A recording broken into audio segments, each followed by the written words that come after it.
Do you want to cope better with stress, worry, sadness, or poor sleep? Are free mental health or wellness apps a useful option if you have tinnitus, hyperacusis, or other chronic type conditions? Curious what self-help apps might be in my coping toolbox for my own anxiety, depression, and insomnia? Well, let's chat. I'm just going to start with a content warning though. I will be talking about mental health, depression, and thoughts of suicide or self-harm. Apps aren't for emergencies. So if you're in crisis, please contact your local emergency services. And self-help apps don't replace professional care and guidance. So if you have more severe mental health symptoms or a more complex case going on, then you're more likely to do best with professional counseling and guidance. And again, just to point out, I don't use affiliate links. I'm not affiliated with any treatment or company or product. I'm not endorsing or recommending anything in particular because I don't know you. Only you know yourself best. So this is just an info share to help folks navigate all the information out there. In case you don't know, I use a coping toolbox approach. So I use different categories of tools to cover like whole body type approach, sound, mind, and body. Today I'm going to zero in on the mobile self-help apps, and that's including targeting sleep and thoughts and emotions. There's thousands of mental health, emotional health, wellness apps, whatever you want to call them, in online stores. There are ones for teens to adults. One of the big pros is they're free to low cost. And especially nowadays, that can be a big consideration for a lot of people. They can be a good learning tool to learn self-care techniques. If you're having in-person therapy or professional treatment, they can help support that and help you continue on with techniques during appointments. If you're on wait lists and feeling really stressed out, or you've got a bunch of evaluations or treatment or feeling appointmented out, these types of wellness apps or self-care apps can be useful. Some don't rely on hearing to access content, so if people have hearing loss or in the deaf community, some of them are still useful. And the big thing that people like about them is they're convenient to use anytime, anywhere.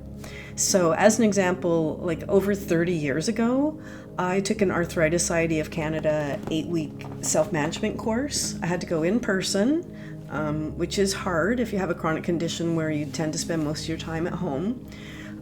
Now, similar information to what I learned there, you can do online courses, and also very similar in self-help apps that I've used. I learned really fast that these types of mental strategies really help me cope better with chronic pain and chronic fatigue. These strategies also helped my tinnitus distress. I had lower stress, less worries, less sadness, better sleep, and also coped better with my hyperacusis. So, there's definitely are pros to them, but there are also cons because many are not good quality or helpful, and there are concerns among the mental health professional community. Again, that's not my background. My background is in audiology. So again, I'm doing this as an info share as a person who uses these types of apps. I just want to talk about a bunch of different things to consider, going from cost and including tinnitus, hyperacusis, community feedback. So I'm just going to go through a few of these categories. First of all, for cost, it's like any app. Some are free. That might change over time because there's apps that I started using them quite a few years ago, and they start off as free and then they become popular, and all of a sudden there's a paywall and the features that I like aren't free anymore. So I like it if it's just free for what I'm using. Sometimes they have enough free content to be helpful, and you can also do in-app purchases, or you have to do a purchase or do a subscription. And like other things, depending on the app, it can be hard to turn off auto renewals, so just be really cautious if that's what you're doing. Another factor to consider is, has your healthcare provider or your counseling provider made any recommendations? My family doctor recommended the Mindshift CBT anxiety relief app. It was developed by Anxiety Canada.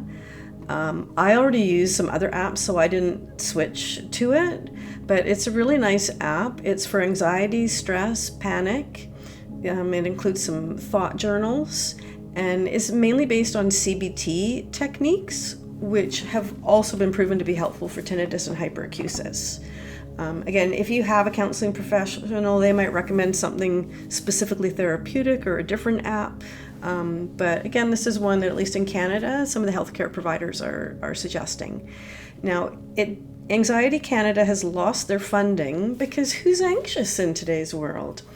But 247 Labs Inc. took over the Mindshift app, so they are still supporting it. So if you do see some things that Mindshift is gone, it's actually not. It's still there, and it's possible to get it. So again, for the CBT, it's called cognitive behavior therapy if a licensed professional or authorized professional is doing it. So in an app, obviously, it's not anything that's licensed or anything, and so it's basically their techniques based on CBT.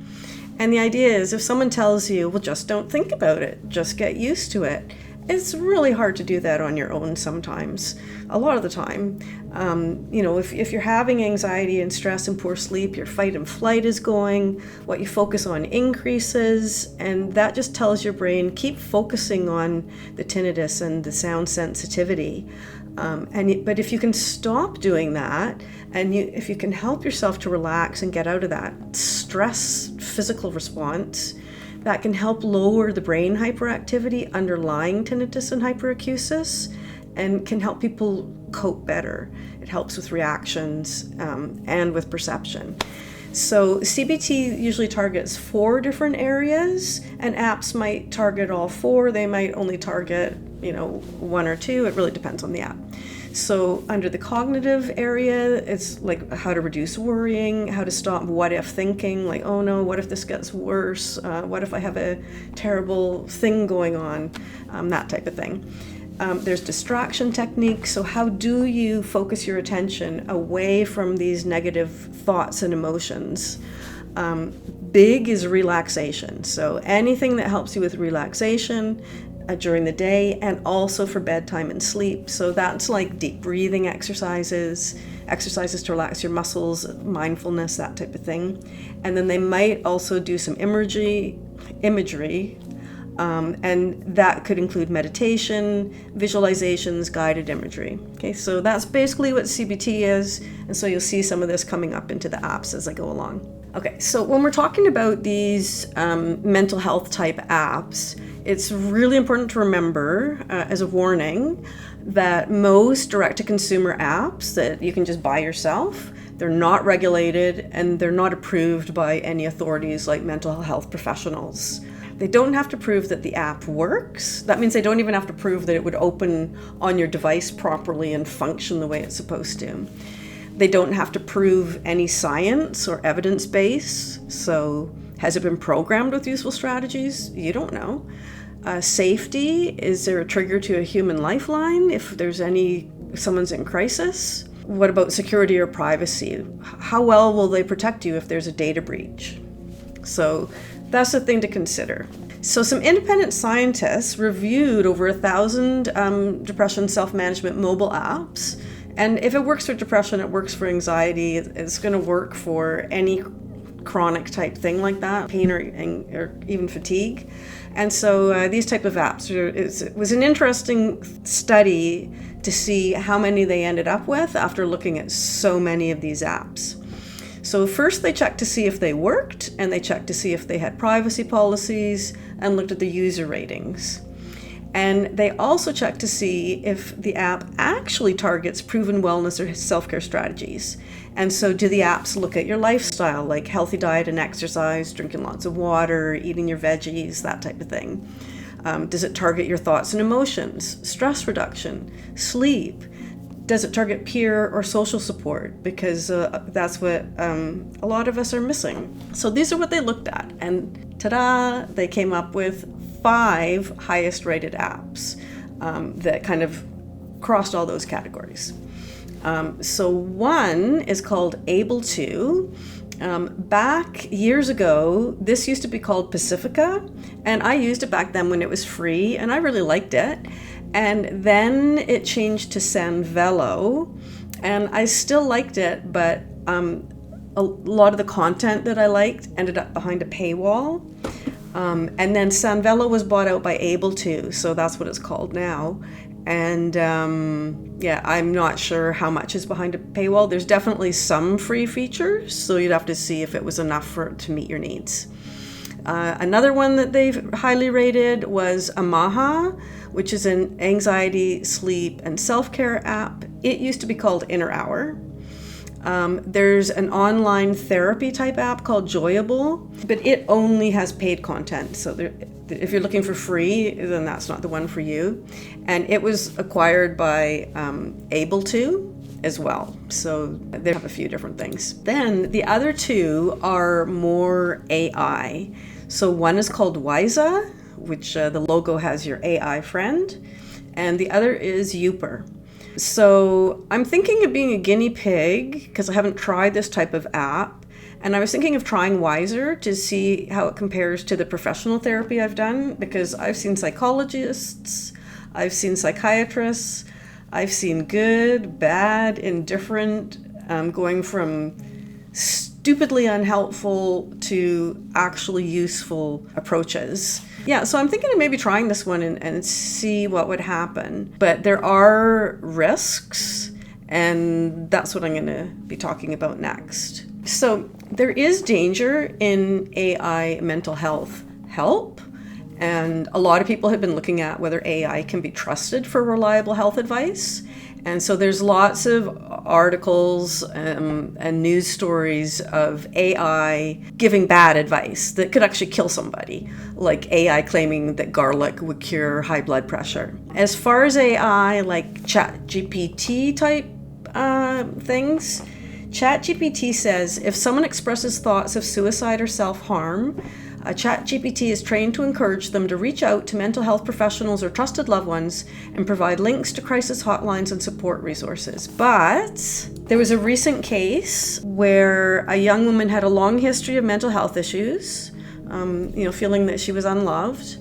She had been chatting with ChatGPT AI about her relationship. She had a big fight with her girlfriend. And after 9 hours, her girlfriend texted, "I miss you." The woman told the AI how upset she was over this. And the AI agreed with everything she said. They said the girlfriend was ghosting and that everything she did was not love. The woman ended up killing herself.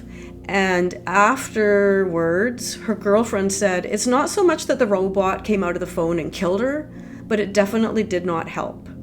And the parents are now campaigning for AI safeguards in place so that there's mental health risk keywords or words to trigger human emergency services, crisis hotlines, lifelines, whatever, because you can't trust what the AI app is doing. And there should be safeguards in place, even in the mental health apps, whether they're AI or not. One of the biggest things that we can teach children, teens, and young people is that AI, like ChatGPT, it might seem like a good place to get your therapy and get some companionship, because that's what a lot of young ones use it for. But they need to know that they need to fact check and that it's not necessarily going to help them. If they're in crisis, it could make things worse. And they need to know that and not rely on these types of things. Another factor to consider is how accessible is the app for hard of hearing or deaf community. So, I only have a mild hearing loss. So when I'm checking them, I just mute the app and see if I can understand the content. And so a lot more of them are considering that now. So I think it's getting a little bit better. But you have to look for apps that don't rely only on audio or hearing to access the content. So that might include trained speakers who have nice, deep, distinct speech, visual indicators, text-based, or open captioning where the subtitles are on. And out of these apps, I did manage to find a few. You'll notice Mindshift is here again. It has an option to choose male or female voice, so that can be handy. There's also the Aura Meditation and Sleep CBT app. They have 3-minute meditations that are open captioned, so that's an interesting possibility. And there's also HappiSign, and that is a safe, accessible space for deaf youth who use sign language. As far as tinnitus and hyperacusis community feedback, the American Tinnitus Association website shares examples of apps that people have found helpful, people with tinnitus and their healthcare providers. And if it's helpful for tinnitus, it's also going to be helpful for hyperacusis. You usually might need to tweak a few things, but when we're talking about relaxation and sleep and targeting our thoughts and emotions, these are going to help tinnitus and hyperacusis. So on their website, under sound therapy, one example of the apps is the Resound Relief. And the reason that I'm highlighting it is because it includes deep breathing, it's got progressive muscle relaxation, meditation, guided imagery, and you can also have some sound therapy where you can listen to some nature or environmental sounds if those are soothing or comfortable for you. And then under sleep and relaxation, there's a lot of different apps. Again, sometimes you have to just kind of either read the description and see if it sounds like it's for you, or, try a few, and if you don't like it, delete it and try another one.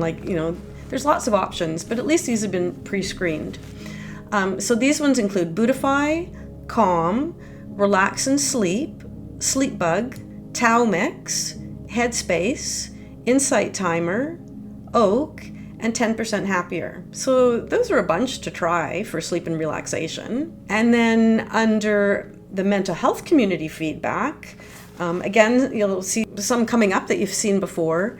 So these are coming from best of lists, good reviews, high user ratings.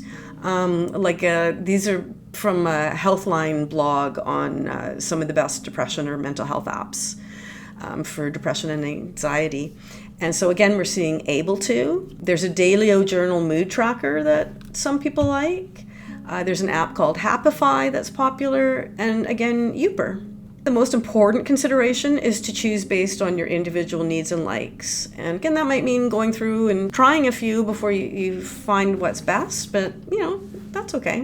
What mental health apps are in my coping toolbox? Well, I like free. Again, I tried a lot of apps to find ones I like and meet my needs. I like one long-standing app, so I like ones that have been around for a while that are considered helpful across different sources. So if 3 or 4 different review top 10 lists have the same app, that's usually a good sign. I like apps that target more than one thing. I like CBT, so if it's got that plus some relaxation sound, I do like that. I don't always use apps every day because I've learned the techniques, so I know how to use them when I need to. But if I'm flared up or I need intensive care, then I have those apps to turn to and help tune up my techniques and get me through rough patches. Okay, so my first favorite app is called Breathe to Relax, and it helps you do very diaphragmatic deep breathing. It's designed for really severe symptoms. I do have severe anxiety. I have panic attacks. I have PTSD that I've been diagnosed with. And it's also good for anger. If you're feeling like, you've got a volcano in your chest and it's just going to explode. If you're having meltdowns, this is a really great app. And even though you can learn the techniques and you don't have to open the app every time, it does help center you to just have your device in your hand and be able to use the app. Now, why do I like this one? Because it opens fast. Because if I'm having a panic attack, I don't want one of the apps where to get to the deep breathing, you're like, okay, there's the app, and then I have to go into there, and then I have to go into there. Oh, okay, now I'm at the deep breathing. This app, you're like, super fast opening, you're right in there with the visual indicator, and if you don't like the inhale and exhale timing that they have in the app as a default, you can go into the settings and adjust things to what's comfortable for you. But if you don't have a deep breathing routine right now, this is a great app to start with, because you can do it laying down before you fall asleep, sitting in a car, anytime you feel your shoulders coming up around your ears. Again, because I have more than one tool in my coping toolbox, I do use a different one for falling asleep. I use one, it's a 4-second box breathing. And again, there's so many breathing techniques. But if you're interested in that one, that's where you breathe in 4 seconds, hold 4 seconds, breathe out 4 seconds, wait 4 seconds, and then inhale and do that cycle again. So that one I find, if I'm having trouble falling asleep, that one for some reason helps me fall asleep more than just the regular diaphragmatic breathing. But we're all different. What works for one person doesn't always work for someone else. Okay, my other app that I really like is Calm. It's meditate, sleep, relax for anxiety, depression, worry, stress, and sleep. And so it gives meditation or mindful meditation, guided imagery, sleep techniques. It also gives some sleep sound, and it has some really nice no percussion relaxation music. So that means like there's no drums. It's just all like just very nice, flowy, mellow music. And it can be nice for during a nap or, Anyways, I like that one because it's multi-purpose. I also like Happify. It's like a gamified one. It's got cognitive techniques, and it also has meditation or mindful meditation. Now, when apps have questionnaires, which not all of them do, but some of them do, the app questionnaires show I need help with chronic fatigue, pain, social isolation, and loneliness. And when I did this app I did the questionnaire, I can't remember what the name of the app was. And immediately a warning came up and said, get professional help as soon as possible. And I'm like, I know when I'm super depressed, and I wasn't really, I was just being honest on the thing. And so I was not in crisis. Then I did Happify next to try it, and I filled out pretty much the same questionnaire, but what Happify said is, my top 3 strengths are lifelong learner, brave, and curious. And I have to say that felt really good, especially right after looking at another app that told me I needed professional help. So that's the type of app Happify is.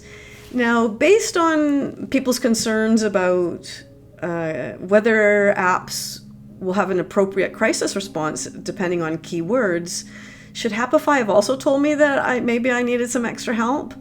I don't know. Is there any crisis response to a human built into any of these? I don't know.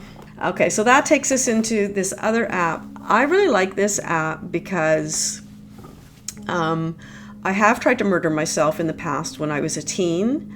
I've had other dark periods where I had suicidal thoughts or thinking of hurting myself, basically, forever. So the My 3 Suicide Prevention app, their tagline is, with help comes hope. And the idea behind this app is, if you've had these dark thoughts in the past, prevent and protect yourself for the future by setting up your My 3 support system. So who are 3 contacts that if you start to think of hurting yourself again or going through a crisis, who can you reach out to? And so that could include friends, that might include family, your doctor or your counseling therapist. It could be your local emergency room or emergency services, or a local national crisis hotline or helpline. That's more than 3 right there. And I found it really helpful to stop and think about who would I contact? And the idea is to build your safety plan so that you know your own warning signs. You know if your coping strategies are working or not working. And you also need those personal networks and that My 3, even if that means going to a crisis hotline, so that you can help stay safe. All I can say is, just keep going. But, there's definitely help out there. And if you need extra help, talk to your mental health care provider. The one problem is I keep checking, and the My3 app is under construction right now, so you'll get a 404 message. And I can't think of anything worse. I'm not trying to laugh, it's not funny, but I can't think of anything worse for this type of app than to give someone a 404 message. But again, you can think about your My3 even without the app. I really hope that it becomes available soon, but don't worry if it doesn't. It's on its way as far as I know. And again, if you're in Canada, there's a national suicide prevention line if you're in crisis. They have a text phone. We have 2 official languages, so there's also a French suicide line, and we have a kids help phone and live chat counseling. If you're not sure, Wikipedia has a list of suicide crisis lines by country, and depending on the country, they will also include specific lines for kids, youth, military, and 2S LGBTQ+ communities. Now, I know it can sound really trite to talk about hope, but I saw a really great definition of hope recently. It was by Crow's Fault. People speak of hope as if it is this delicate, ephemeral thing. It's not. Hope has dirt on her face, blood on her knuckles, the grit of the cobblestones in her hair, and just spat out a tooth as she rises for another go. And to me, that's really the essence of hope when I think about it. Sometimes the going gets hard, but you know what? There are better days where the sun's shining, you got a cookie to eat and a cup of tea, and hopefully it's something fun to read. So just keep on going. There's a Jelly Roll song that I really like called I Am Not Okay. And so I just thought I'd share some of those lyrics with you, because sometimes it's okay to not be okay. It doesn't mean that things aren't going to be all right. I'm not okay, but it's all gonna be all right. It's not okay, but we're all gonna be all right.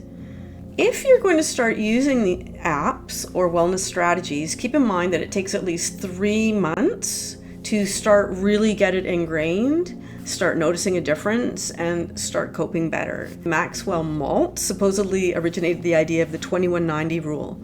So it takes 21 days to create a habit, and it takes 90 days to create a lifestyle. So you can't just try deep breathing once or twice, or you can't just try mental technique a few times. It needs to be regularly over a period of at least 3 months, daily for 3 months. And the longer you keep using the ones that you like, the better you'll do. So just as a summary, if you're considering self-care mobile apps, they don't replace professional evaluation and treatment. Ask your healthcare providers for recommendations on what apps they think are good, and also for guidance on using techniques. This is a huge one. If you're using an app with the audio turned on, start at the lowest volume and then slowly turn it up until the sound is softly comfortable. Because if you don't know and the volume's too high and you've got unknown audio starting up in an app, if you've got hyperacusis, it could hurt your ears or be uncomfortable. So just always be very cautious when you're trying a new audio source. Again, try different apps to see what fits best with your individual coping toolbox. If the techniques make you feel strange or lightheaded, stop. If you're using an AI chatbot app, just remember there's a risk of made-up info. The answers are not going to be tailored to individuals, and you always need to fact check and rely on a professional caregiver. Update your apps and coping tools as needed, because sometimes there's new beneficial apps that come out. Sometimes the app content you like isn't free anymore and you want to find something new. If you don't think apps are for you, there's all sorts of free and low-cost self-help. There's books, workbooks, courses, online resources for children, teens, and adults. And so some of the topics that you can look for are tinnitus and hyperacusis management, chronic pain, CBT or cognitive behavior therapy, stress management, and insomnia or better sleep. And on my website, I do have a bunch of specific links on the tools page, and I've included that link in the description, along with all the other links. If you like this, please feel free to subscribe. I'm working on more content in the What's in My Coping Toolbox. And so, again, I use far more than just mobile wellness app. I have self-help strategies, prescribed meds, including prescription cannabis, and I've done counseling and trauma therapy. And I'll be sharing more about that in upcoming videos.